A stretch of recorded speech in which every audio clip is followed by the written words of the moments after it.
Welcome to the last breakfast. Please enjoy the video. You start by confirming MIUI and Android versions so you know which settings apply.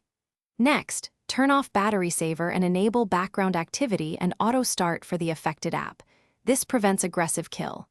Open Settings, find Apps, then the specific app and allow notifications and background activity. Once done, test a manual notification from the app or send yourself a message. Make sure you are on a stable network and remain on the app briefly, so the system registers it as active. Now you dig into advanced MIUI behavior to stop late alerts. Go to Settings App Battery Saver and set the app to no restrictions. This prevents delayed delivery.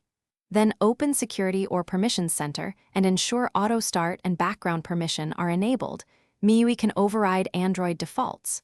Also open the app's notification categories and allow high priority, lock screen, and floating notifications. Once these are set, reboot the phone to apply policy changes and trigger a fresh background register. To finish, reboot your Xiaomi so new permissions stick, and then test multiple notifications spaced a minute apart to confirm timing. If delays persist, clear the app cache and data, update or reinstall the app, and reapply the permissions you set.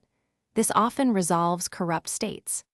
If that fails, reset app preferences or check for MIUI updates or known version bugs, and consider a rollback only if necessary. One key troubleshooting tip: enable system logs or screen recording while reproducing the issue so you can spot which step drops the notification. Thanks for watching. If this was helpful, leave a like and consider subscribing. See you next time.